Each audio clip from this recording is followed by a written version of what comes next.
Hi friends எல்லாரும் எப்படி இருக்கீங்க? நல்லா இருக்கீங்களா? இன்னைக்கு சூப்பராட்டு குருமாக்கு மசாலா அரைக்க போறாங்க. குருமா, மட்டன் குழம்பு, சிக்கன் குழம்பு, குருமாக்கு, சால்னாக்கு எல்லாத்துக்குமே ஒரே மசாலாங்க. இன்னைக்கு வீட்ல எப்படி அரைக்கிறதுன்னு பார்க்கலாம். வீடியோ முழுவதும் ஸ்கிப் பண்ணாம பாருங்க. வீடியோ உங்களுக்கு பிடிச்சிருந்தா லைக் பண்ணுங்க, ஷேர் பண்ணுங்க, கமெண்ட் பண்ணுங்க. முதல் முறையா பார்க்காதா சப்ஸ்கிரைப் பண்ணி வைங்க. அப்பதான் நாங்க போடுற வீடியோ உங்களுக்கு உடனே அப்டேட் ஆகும். 1 கிலோ வரமல்லி எந்த அளவுக்கு நம்ம சேர்க்கணும், எந்த அளவுக்கு வரமிளகா சேர்க்கணும், மற்ற இன்கிரீடியன்ட்லாம் எந்த அளவுக்கு சேர்க்கணுங்கிறத பார்க்கலாம். வீடியோ முழுவதும் ஸ்கிப் பண்ணாம பாருங்க. வாங்க வீடியோக்குள்ள. இப்போ மட்டன் குழம்புக்கு, சிக்கன் குழம்புக்கு மசாலா வறுக்கிறதுக்கு எல்லாம் எடுத்து வச்சுருக்காங்க. 100 கிராம் கசகசா, 100 கிராம் சோம்பு, 50 ஜாதி பத்திரி பூ எடுத்திருக்கேன். அப்புறமா நட்சத்திரப்பூ 50 கிராம், சின்ன சீரகம் 50 கிராம், மிளகு 25 கிராம், கல்பாசி 25 கிராம் கல்பாசி, பிரிஞ்சி இலை கொஞ்சம் எடுத்திருக்கேன். பட்டை 50 கிராம், ஏலக்காய் 25 கிராம், லவங்கம் 25 கிராம், மராத்தி முக்கு ஒரு 10 கிராம் எடுத்திருக்கேன். ஒரு பெரிய ஏலக்காங்க, பெரிய ஏலக்காய் ஒன்று எடுத்திருக்கேன். இப்போ எல்லாம் எடுத்து வச்சாச்சுங்க. வரமல்லி 1 கிலோ, அதே மாதிரி வரமிளகா 400 கிராம் தான் சேர்க்க போகிறேன். கொஞ்சமாக காஷ்மீர் மிளகாத்தூளும் போட போகிறேங்க. எல்லாம் இப்போ வறுத்து எடுத்துக்கலாம். மட்டன் குழம்புக்கு மசாலா வறுத்துக்கலாங்க. இப்போ கடாய் அடுப்பில் வச்சுட்டு அடுப்பு ஆன் பண்ணிக்கலாம். கடாய் நல்லா ஹீட் ஆகட்டும். ஒவ்வொரு இன்க்ரீடியண்ட்டும் நம்ம வறுத்து எடுத்துக்கணுங்க. எண்ணெய் ஊற்றாமல் ட்ரையாக வறுக்கணும். கடாய் ஹீட் ஆயிடுச்சுங்க. இப்போ கசகசா வறுத்துக்கலாம். கசகசா நீங்கள் போடலை இல்லை அப்படின்னா மட்டன் குழம்பு, குருமா குழம்பு வைக்கும்போது முந்திரி பருப்பு அரைச்சி போட்டுக்கோங்க. டேஸ்ட் கொடுக்கும், உங்களுக்கு திக்னஸும் கிடைக்கும். வறுத்து எடுத்துக்கலாம்.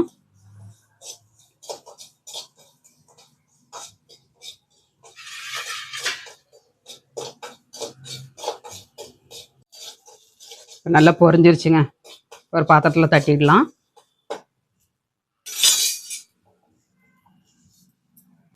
இந்த மாதிரி ஒரு அகலமான பாத்திரத்தில் நம்ம தட்டிடணும்.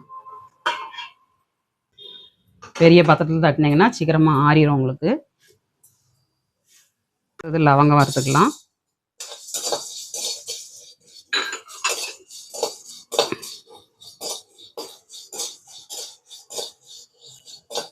மஞ்சள் நீங்கள் முழு மஞ்சள் போடாத இருந்தால் மிக்சியில் கொடுத்து அரைக்காத இருந்தால் போட்டுக்கோங்க. மிக்சியில் போட்டு அரைக்காத இருந்தால் பொடி போட்டுக்கோங்க. அரைக்கும் போது நான் முழு மஞ்சள் தான் போட போகிறேன். எல்லாமே அளவோட போடணும். கொஞ்சம் கூட குறைய செஞ்சாலும் டேஸ்ட் மாறிடும், டேஸ்ட் இருக்காதுங்க. கிராம்பு, நட்சத்திரப்பூ இதெல்லாம் அதிகமாகிடுச்சுன்னா விறுவிறுப்பு கொடுத்துரும், டேஸ்ட் இருக்காது. அதனால் அளவோடு சேர்த்துக்கோங்க. இப்போ லவங்கமும் நல்லா வறுபட்டுருச்சு. இதையும் நம்ம கடாயில் தட்டிக்கலாம். நல்லா சடன்னு பொரிஞ்சிருச்சு பாருங்கள். இப்போ நட்சத்திரப்பூ போட்டுக்கலாம்.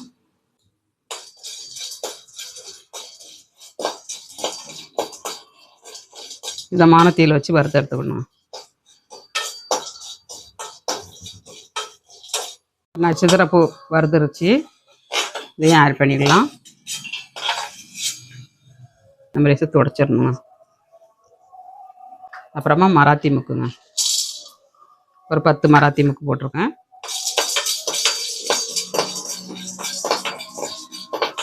அடுப்பை விதமான தீயில் வச்சு வறுத்து எடுத்துக்கோங்க. மராத்தி முக்கும் வறுபட்டுருச்சுங்க. இதையும் எடுத்துக்கலாம்.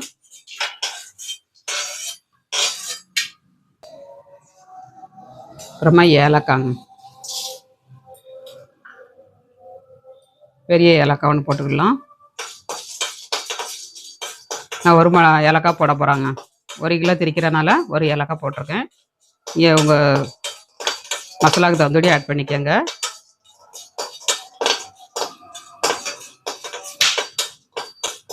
ஏலக்காய் நல்லா பொரிய ஆரம்பிச்சிருச்சுங்க. எடுத்துக்கலாம்.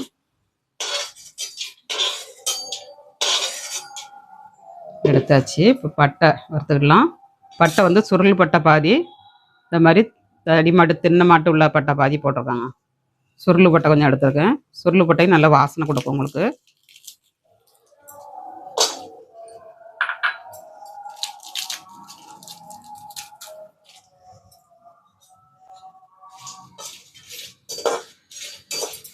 இதையும் வறுத்து எடுத்துக்கலாம்.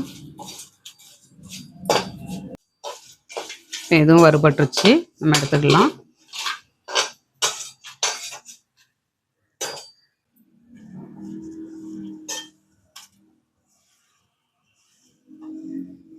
இப்போ வந்து கல்பாசிங்க, மட்டனுக்கு, சிக்கனுக்கு, குருமாக்கு எல்லாத்துக்குமே கல்பாசி ரொம்ப நல்லாயிருக்கும்.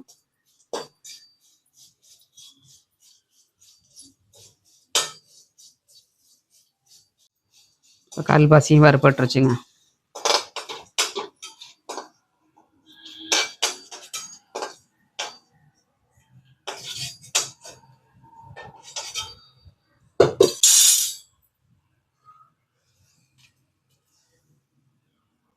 இப்போ மிளகு போட்டுக்கலாம்.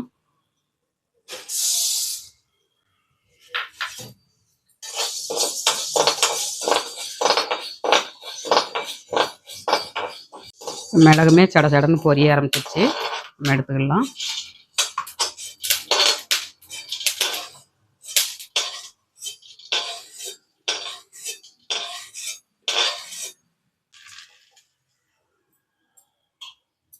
ஜீரகங்க,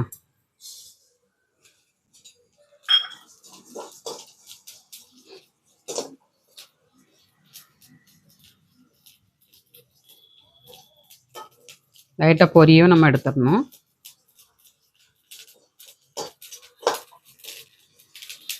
நல்லா பொரிய ஆரம்பிச்சிருச்சு பாருங்க.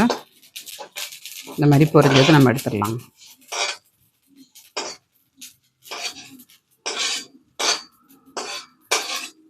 சோம்பு 100 கிராம் சோம்பு, இதையும் வறுத்து எடுத்துக்கலாம்.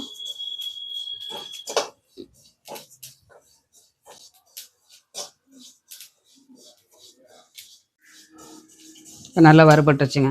இந்த அளவுக்கு நம்ம வறுத்ததும், இந்த அளவுக்கு வறுத்ததும் எடுத்துடலாம்.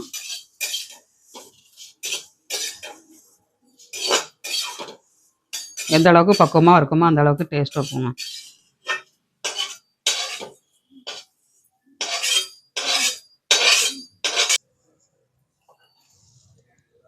இப்போ பிரிஞ்சி இலை ஒரு 10 பிரிஞ்சி இலை போட்டுக்கோங்க. லைட்டாக சூடானா போகிறோம்.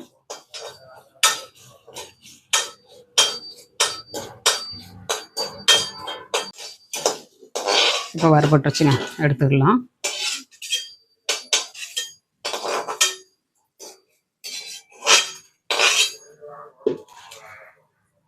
ஜாதி பூங்க, இதையும் லைட்டாக வறுத்து எடுத்துக்கலாம்.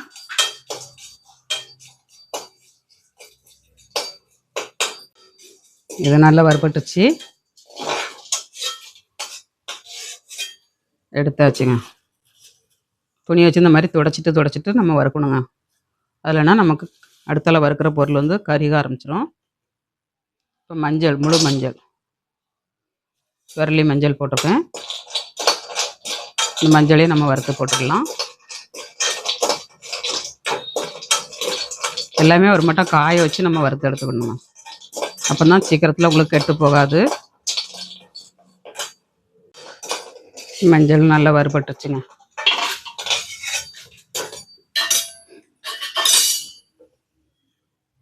இப்போ வரமல்லி வறுத்துக்கலாம்.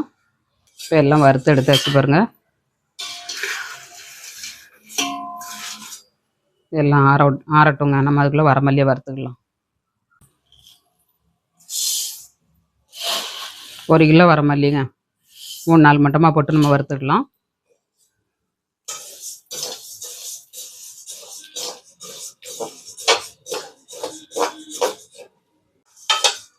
வரமல்லி வந்து வறுபட்டுருச்சுங்க. நம்ம ஒரு பாத்திரத்தில் தட்டிடலாம். வேறு இன்னொரு பாத்திரத்தில் தட்டிடலாங்க. ஒன்றுக்கு மேலே ஒன்றா போட்டால் வேர்த்துரும். அதனால் வேறு பாத்திரத்தில் தட்டிடலாம்.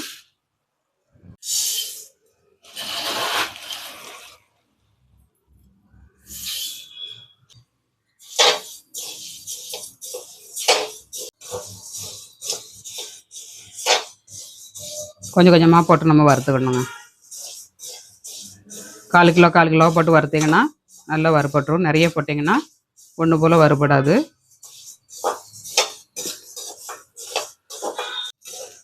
இப்போ நல்லா வறுபட்டுருச்சுங்க, கட்டிக்கலாம்.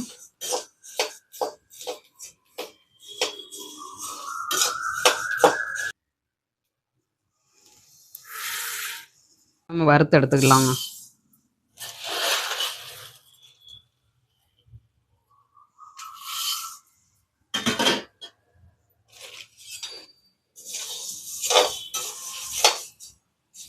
வரமிளகாவும் வரமல்லியும் ஒன்றா காய போட்டிருந்தேன். வரமிளகா வந்து ஒன்று போல் சேர்ந்துருக்குங்க. 1 2 வரமல்லியோட கிடக்கு. வரமிளகா வந்து நல்லா காய போட்டுருந்தா நல்லா காஞ்சிட்டுங்க. வரமிளகாங்க இருக்கு நல்லா சலசலன்னு காய போட்டு எடுத்துட்டேன். வரமல்லியுமே நல்லா காஞ்சிருச்சு. மல்லியும் நல்ல மல்லியாக வாங்கிக்கோங்க. வாங்கினா தான் இந்த குழம்பு வந்து டேஸ்ட்டாக இருக்கும். வறுபட்டுருச்சுங்க, நம்ம எடுத்துக்கலாம். மிச்சம் இருக்கிறதும் வறுத்துடலாங்க. இப்போ வரமல்லி எல்லாம் வறுத்து எடுத்தாச்சுங்க.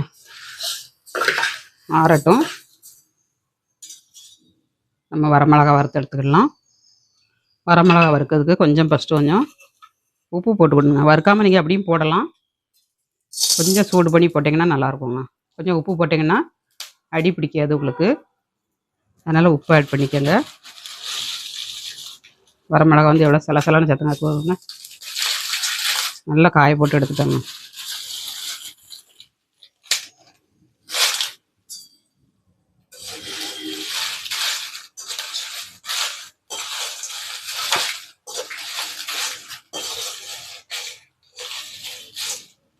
இந்த மாதிரி லைட்டாக சூடு பண்ணி எடுத்துக்கணும். ரொம்ப வறுக்கக்கூடாது. இந்த அளவுக்கு வறுத்தா போதுங்க, நம்ம எடுத்துக்கிடலாம்.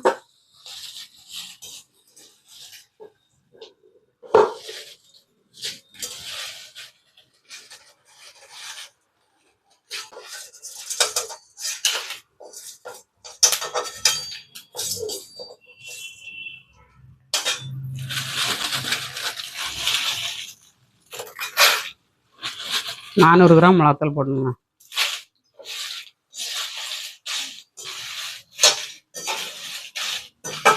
நல்லா வறுபட்டுச்சுங்க, நம்ம எடுத்துக்கலாம். இந்த மாதிரி ஒரு பிளேட்டை வச்சு எடுத்துக்கோங்க.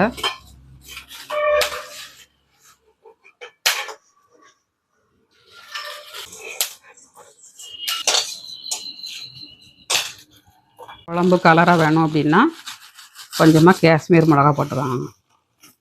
காஷ்மீர் மிளகா போட்டிங்கன்னா நல்ல கலராக கிடைக்கும் உங்களுக்கு.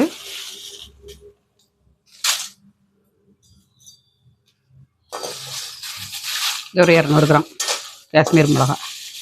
இதே லைட்டாக சூடு பண்ணி எடுத்துக்கலாம். நல்லா காய போட்டு எடுத்துட்டாங்க. நல்லா காஞ்சிட்டு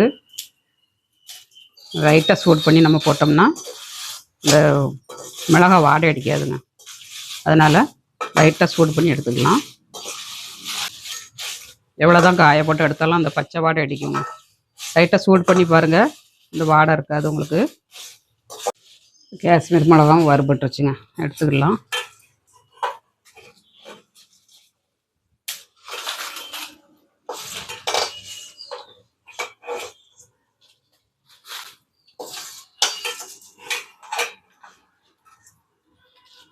உப்பு போட்டு வறுத்தீங்கன்னா உங்களுக்கு வந்து கரியாதுங்க.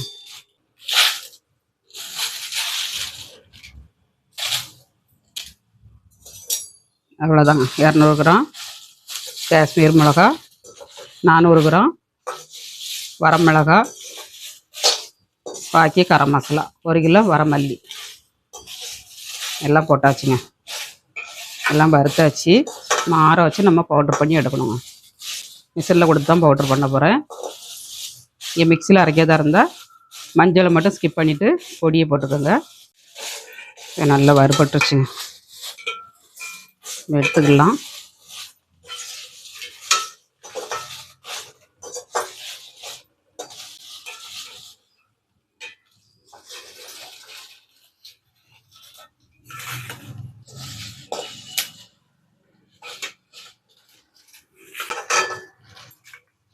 அவ்வளோதாங்க. அடுப்பை ஆஃப் பண்ணியாச்சு.